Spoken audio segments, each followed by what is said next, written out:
Hello बच्चों, welcome to crash course. बच्चों, आज की इस वीडियो में हम लोग कोई टॉपिक नहीं पढ़ेंगे, बल्कि यहाँ पर हम लोग कुछ कैलकुलेशन के ऊपर बात करेंगे। और सबसे इम्पोर्टेंट बात इसमें ये होगी कि क्या आपके नंबर 50 या 55 के ऊपर आते हैं। और अगर आते हैं तो आपको इस वीडियो को देखने की ज़रूरत नहीं है, ठीक है। लेकिन अगर बच्चों आपके नंबर 33 या 45 या 40 इससे नीचे रहते हैं, या फिर आप मैथ में फेल हो जाते हैं, तो ये वीडियो आपके लिए रामबाण है,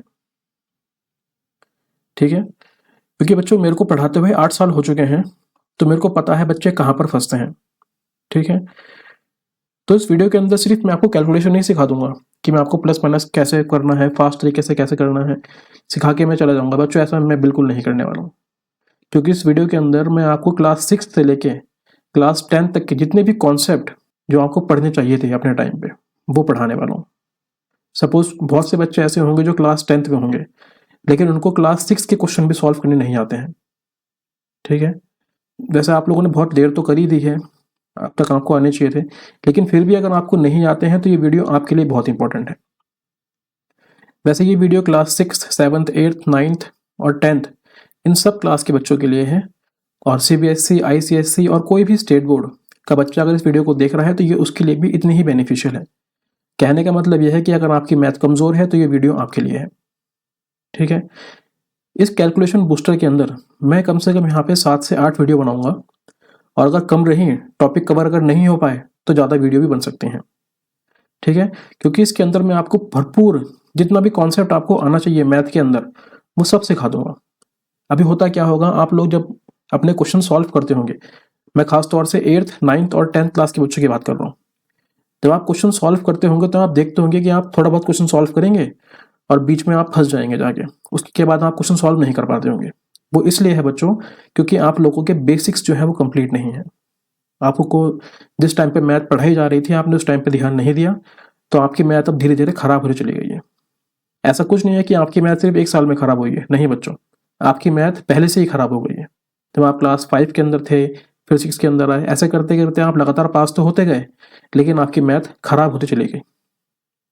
और जैसे जैसे आपकी मैथ खराब होती चली गई, वैसे वैसे आपके मैथ के जो नंबर थे वो भी धीरे धीरे कम होते चले गए। अब आप उसकी कोशिश भी कर रहे हैं कि वो ठीक हो जाए, लेकिन वो ठीक नहीं हो पा रही है। क्यों? क्योंकि आप जहाँ भी पढ़ते होंगे वो थोड़ा ऊपर लेवल से ही पढ़ाते होंगे, तो वो आपको समझ में आता नहीं होगा। तो उसी चीज़ को ठीक करने के लिए मैं ये वीडियो बना रहा हूँ। इसके बाद अगर आप ये मेरी पूरी वीडियो अगर देख लेते हैं, जितनी मैं वीडियो बनाऊंगा इसके ऊपर, अगर आप सारी देख लेंगे तो आपको मैथ के अंदर इतना फ़ायदा होगा कि फिर आप किसी भी टॉपर बच्चे के साथ में भी बात कर सकते हैं, ठीक है। देखो ऐसा तो बिल्कुल नहीं होने वाला है कि रातों रात आप एकदम टॉपर बन जाएंगे। हर चीज़ को टाइम देना पड़ता है। अगर आप मैथ में अच्छा होना चाहते हैं तो पहले आपको ये सारी वीडियो देखनी पड़ेंगी, इन क्वेश्चन को सॉल्व करना पड़ेगा। अगर सॉल्व नहीं भी करते हैं, अगर देखते भी हैं, तो भी आपको बहुत फ़ायदा होगा, ठीक है। और अगर एक बार में समझ में नहीं आया तो 2 बार वीडियो देखना, ठीक है। उससे क्या होगा, आपको समझ में आएगा कि चीज़ें चल क्या रही हैं, किस तरीके से काम होता है, ठीक है।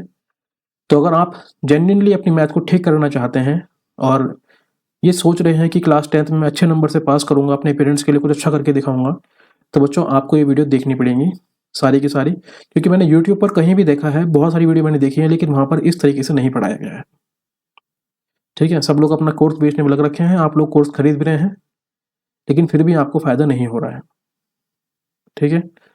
तो ये थोड़ी सी बात थी जो मेरे को आपको बतानी थी। चलिए वीडियो शुरू करते हैं। सबसे पहले मैं आपको पढ़ाऊंगा यूनिटरी मेथड। अब ये समझना पड़ेगा कि यूनिटरी मेथड होता क्या है। बच्चों यूनिटरी मेथड एक वो तरह का मेथड होता है जिसके अंदर मैं एक यूनिट की वैल्यू निकालता हूँ। अब आप कहेंगे यूनिट क्या होता है? यूनिट होता है एक की वैल्यू, मतलब कि सपोज जैसे मैंने आपको बोला कि बताइए 10 एप्पल्स,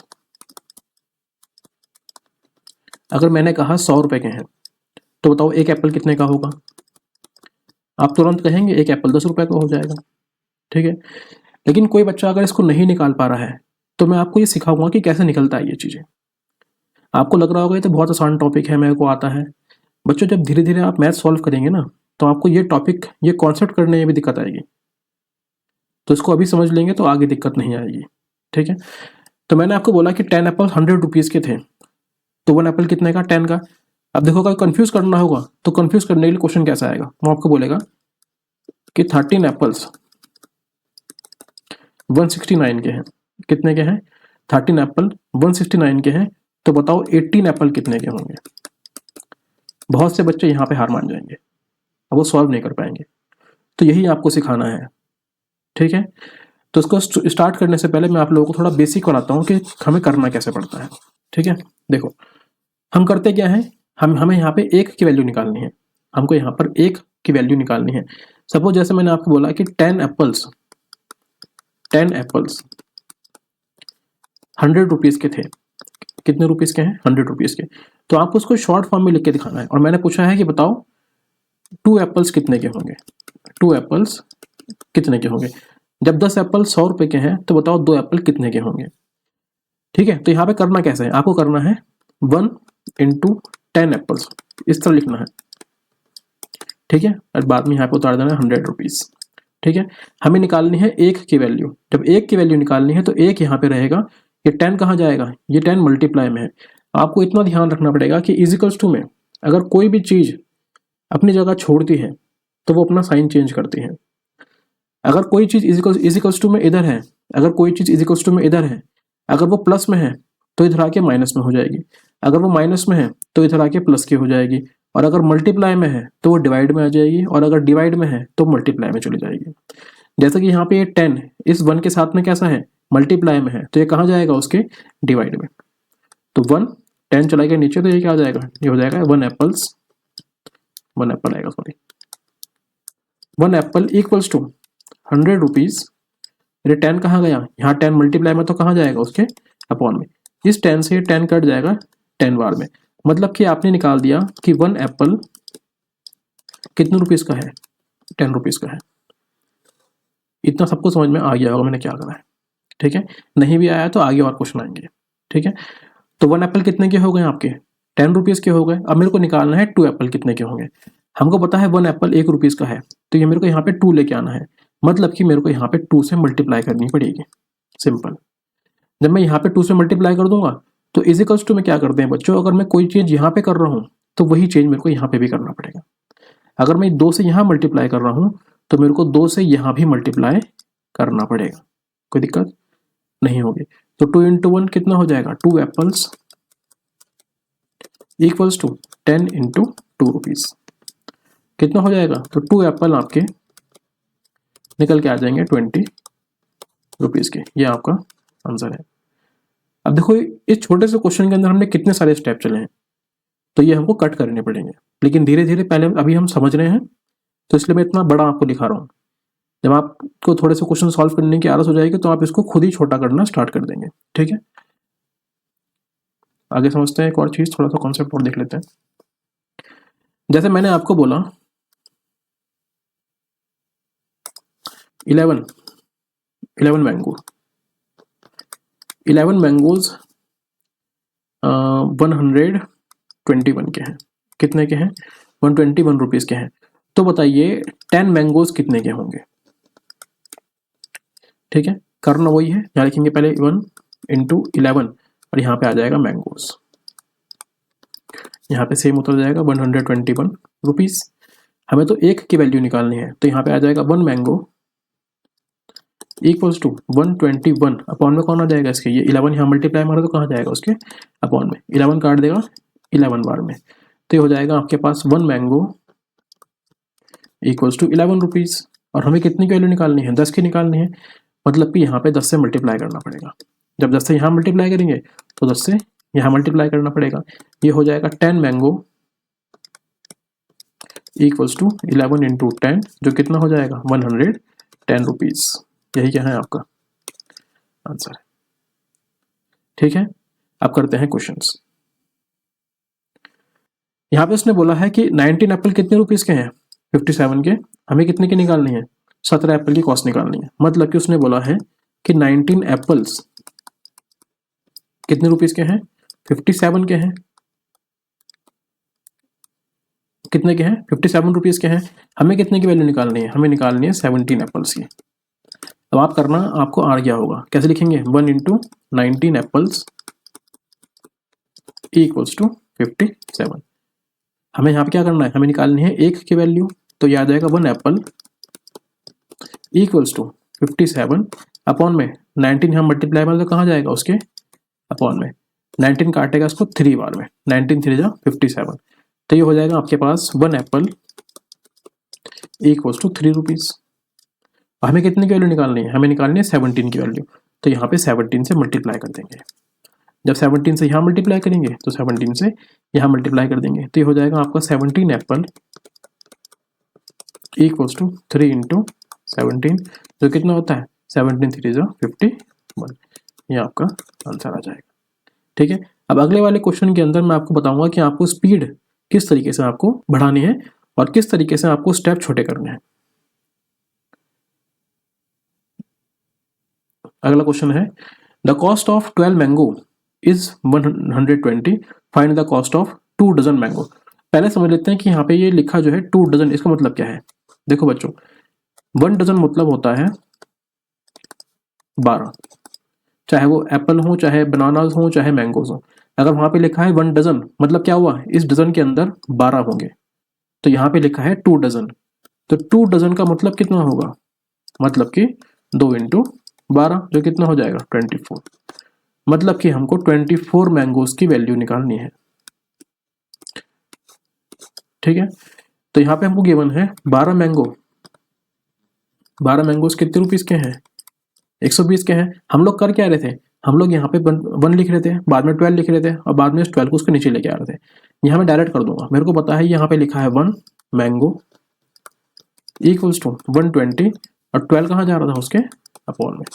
यहाँ से ये काटेगा इसको 10 बार में। मतलब कि मैंने निकाल दिया कि 1 मैंगो कितने का है 10 रुपीज़ का है। हमें कितने की वैल्यू निकालनी है 24 की।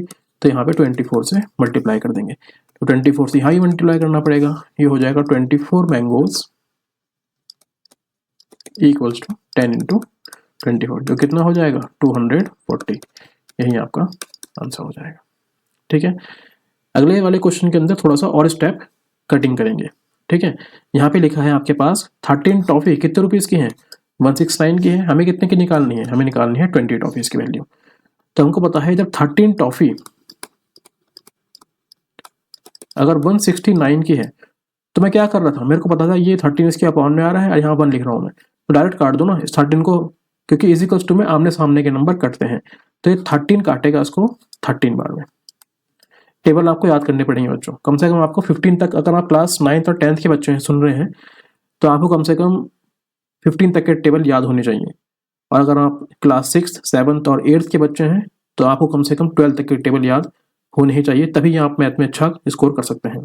ठीक है, तो यहाँ पे आ गया आपके पास 1 टॉफी कितने रुपीज़ की आ गई है 13 रुपये की आ गई। ठीक है, हमें कितने की निकालनी है 20 रुपीज़ की निकालनी है। तो यहाँ पे 20 से मल्टीप्लाई कर देंगे और यहाँ पर भी 20 से मल्टीप्लाई कर देंगे तो ये हो जाएगा 20 टॉफी इक्वल्स टू 13 इंटू 20 ये हो जाएगा 26 साथ में 0। ये आपका आंसर है। कोई दिक्कत नहीं। देखो यहाँ पे हमने स्टेप कटिंग करी है तो क्वेश्चन छोटा हो गया। ठीक है, इसको मैं और थोड़ा फास्ट करने की कोशिश करूंगा। मेरे को पता है 39 पेन कितने रुपीज़ के हैं 117 के हैं। ये काटेगा कितनी बार में ये काटेगा इसको 3 बार में। मतलब कि 1 पेन कितने का आ गया 3 रुपीज़ का आ गया। हमें कितने की वैल्यू निकालनी है 3 की ही निकालनी है। तो यहाँ पे 3 से मल्टीप्लाई कर देंगे। जब 3 से यहाँ पे करेंगे यहाँ भी 3 से करना पड़ेगा। ये हो जाएगा 3 पेन इक्वल्स टू 9 रुपीज़। बस ये स्टेप कटिंग है। देखो पहले कितना बड़ा कर रहे थे हम और अब कितना छोटा कर रहे हैं। ठीक है, आखिरी क्वेश्चन आपका होमवर्क है। चलो मैं ही कर देता हूँ पर अब अपना आंसर वीडियो को पॉज करके खुद सॉल्व करने की कोशिश करना और अपना आंसर मैच करना। ठीक है, तो यहाँ पे लिखा है 17 मार्बल्स कितने रुपीज़ के हैं 102 के हैं। हमें कितने की वैल्यू निकालनी है हमें निकालनी है 10 मार्बल्स की। तो ठीक है, तो क्या ये काटा है कितनी बार में ये काटता है इसको 6 बार में। मतलब कि 1 मार्बल कितने रुपीज़ का है 6 रुपीज़ का है। हमें कितने की निकालनी है 10 की। तो यहाँ पे 10 से मल्टीप्लाई कर देंगे 10 से यहाँ मल्टीप्लाई कर देंगे तो ये हो जाएगा 10 मार्बल इक्वल्स टू 6 इंटू 10 जो कितना हो जाएगा 60 रुपीज़। ये आपका आंसर है। तो बच्चों कैसी लगी वीडियो? अगर अच्छी लगी हो समझ में आया हो तो वीडियो को लाइक और चैनल को सब्सक्राइब जरूर कर देना। ठीक है, आने वाले टाइम में आपको और भी अच्छी अच्छी वीडियो मिलने वाली है, क्योंकि मैं ऐसे बहुत सारे टॉपिक इतने ही सिंपल तरीके से कराने वाला हूँ। ठीक है, चलिए वीडियो को वाइंड अप करते हैं। थैंक यू, नमस्ते, जय हिंद।